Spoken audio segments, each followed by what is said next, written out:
Very happy to be here to do an assessment, a physical assessment.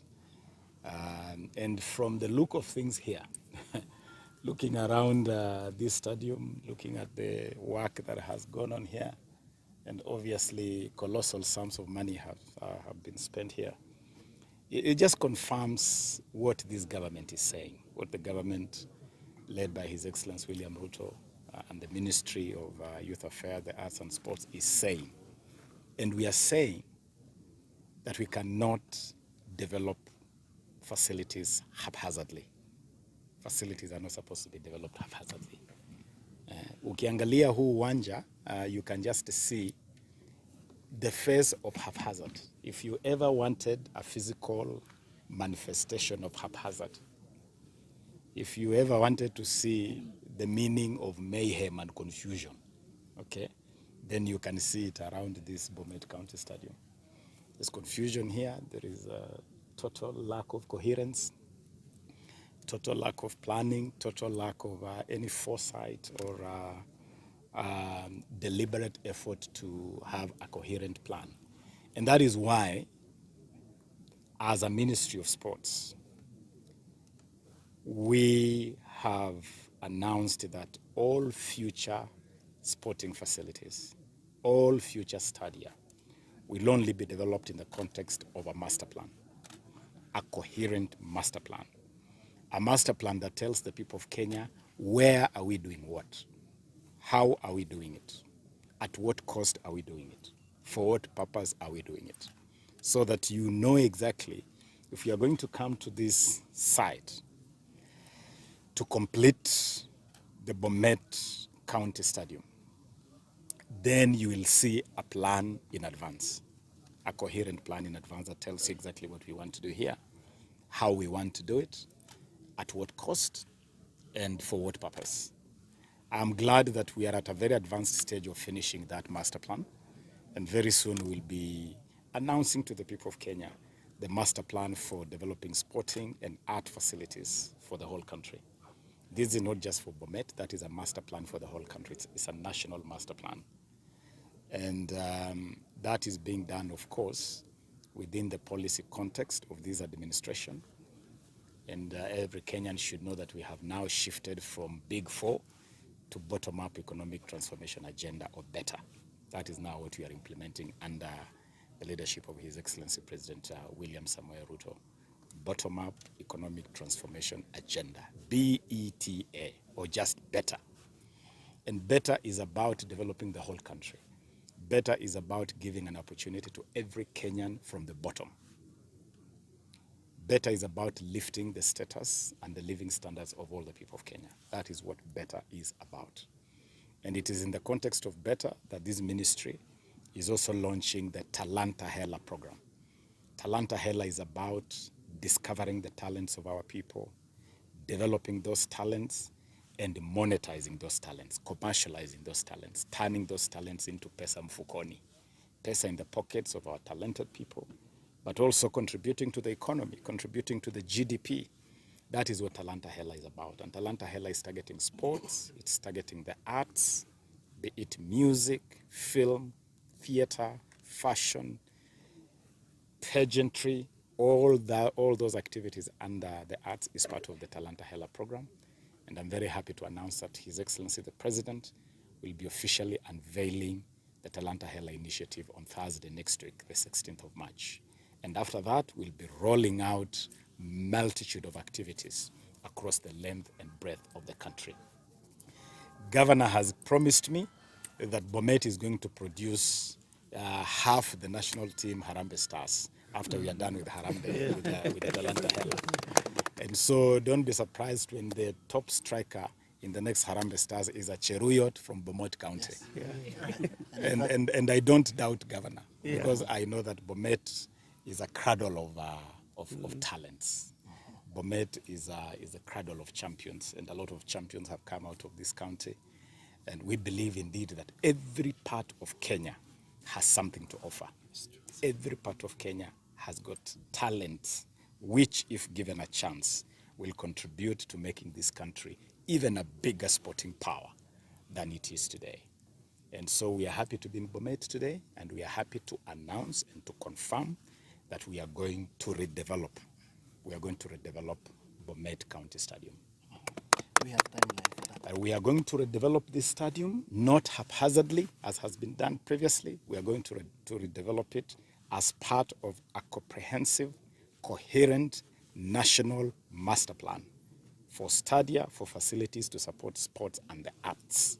So what we will develop here will include a facility that can support football, can support athletics, can support other sporting activities like volleyball, like basketball, but we'll also include facilities for the arts. So that Bomet, which is known for having really top musicians, can have a place where those musicians can come and record their music with recording studios here. Yes. So it is going to be a composite facility to support both sports and the arts. In terms of timelines, I'm here with the technical team, led by the Director General of Sports Kenya, Mr. Pius Metto, who is here with me. And the Director General and his team are under instructions to hasten, to fast track, to accelerate the evaluation of the work that has been done here. At face value, what we call in law prima facie, we have already seen facilities here that have to be pulled down. Stuff that is already a risk, stuff that really should already be condemned. So a lot of what we see here is going to have to be pulled down because it was not done according to required standards. And as soon as they have done the technical assessment to know what we are pulling down and what we are starting with, we'll then be able to give a time frame within which we'll be able to start the redevelopment. But it's a priority project, and it's a project which will be done in the context of our tumekuwa na matatizo makubwa kwenye mchezo wa kandanda.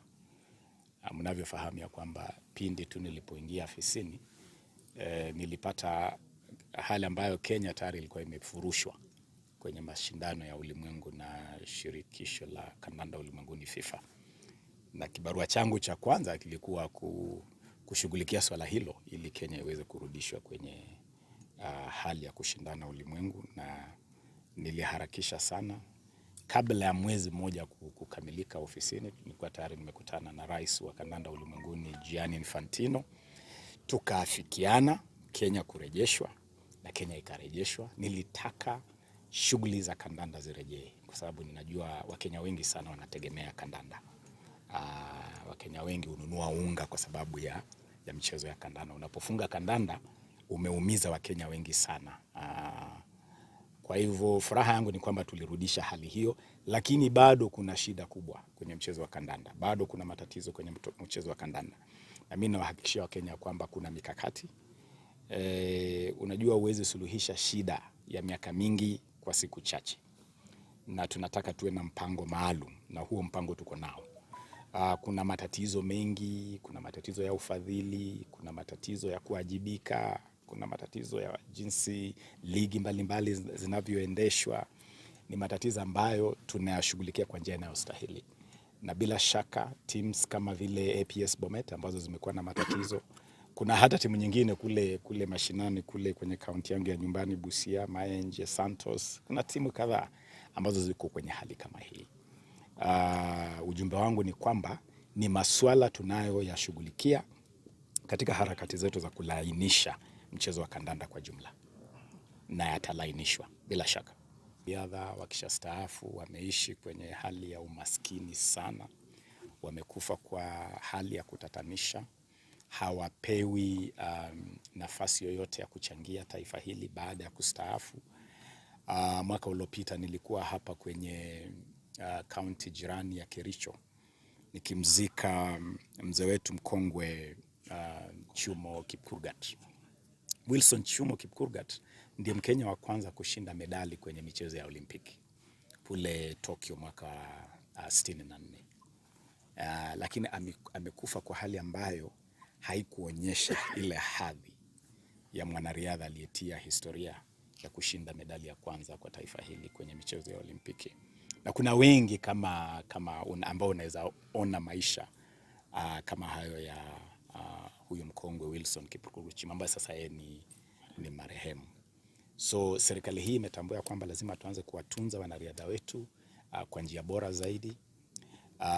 Ninafurahi kutangaza kwamba tayari nimetoa amri kupandisha kiwango cha fedha tunachowazawadia wanariadha wanapotoka mashindano. Utakumbuka kwamba hivi majuzi kwa mfano wanariadha wetu walifanya vizuri sana kwenye mashindano ya nyika ya ulimwengu kule Bathurst, Australia.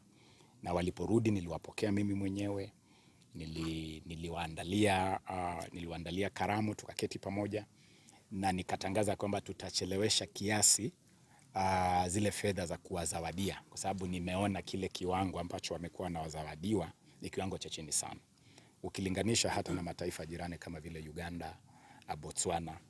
Utaona kwamba kiwango tunachozawadia wanariadha wetu kiko chini kuliko mataifa hayo. So tumefanya mipango, tunapandisha kiwango hicho ili tuweze kuwazawadia kwa njia inayostahili. Vile vile tunaanza mpango maalum kusaidia hawa wanariadha kuweza kuwekeza zile fedha wanazopata kama zawadi wanapokimbia sehemu mbalimbali za ulimwengu. Tunataka kuwasaidia kwa hali ya kwamba wajue ni wapi wanaweza wekeza na mambo mengine. Tunapowatuza wa Kenya, unasikia mtu ametuzwa EGH, ametuzwa EBS, ametuzwa OGW. Tunataka hawa wanariadha, kwa sababu hawa ni mabalozi wa Kenya, mabalozi maalum wa Kenya. Tunataka wawe pia wanapewa tuzo za kutambua ule mchango ambao wamechangia kuliinua jina na kupeperusha bendera ya taifa letu.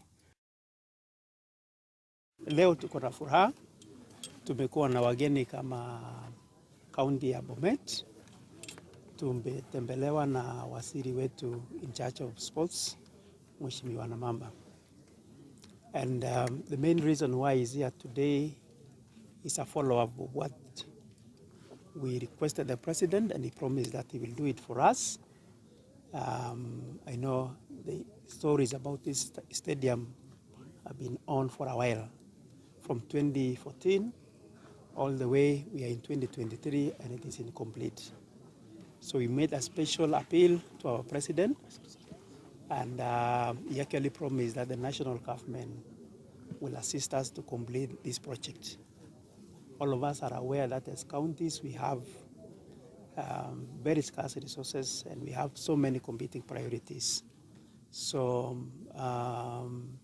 today Waziri has been able to make assessment, of course accompanied by his technical people, on the status of this stadium and what needs to be done. From preliminary information that we are getting and from previous advice that we have received from relevant institutions, a section of this stadium has to be demolished and worked afresh.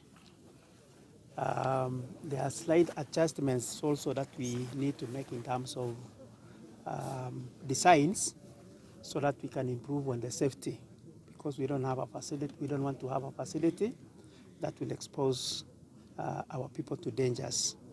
So we will be working closely with the relevant departments so that we make the necessary adjustments and then complete this stadium so that it can be used.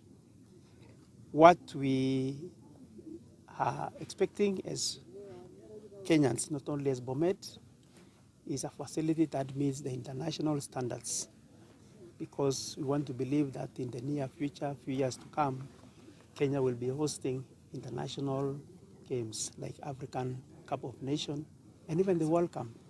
It's possible. So we need to set up facilities in all the 47 counties and in all the regions, so that if that time comes, then we'll not have problem or challenges when it comes to hosting such sporting activities of such magnitude.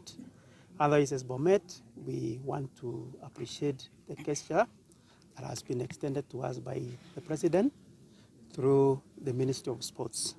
So we will keep updating you as we progress in terms of the development and completion of this stadium. Otherwise, Waziri, tuko na furaha umetutembelea, and when you go back to Nairobi, please pass our greetings to the President na umwambie kama watu wa Bomet. We as representing His Excellency the President and an official from the national government. I think this is a very big, is a landmark actually for Bomet County. Through this, we'll be able to see our youth engaged meaningfully and fruitfully, and for this reason, we will, I believe, will realize a decline in some of these very small vices, in some crimes that are putting our police officers on the roads every day, day in and day out, and during the night as well. And for this reason, I want also to say thank you, Bwana Waziri, for remembering us, and also appreciate His Excellency's promise, which has seen you coming here. And I believe in the near future we'll have this institution, this facility ready for use.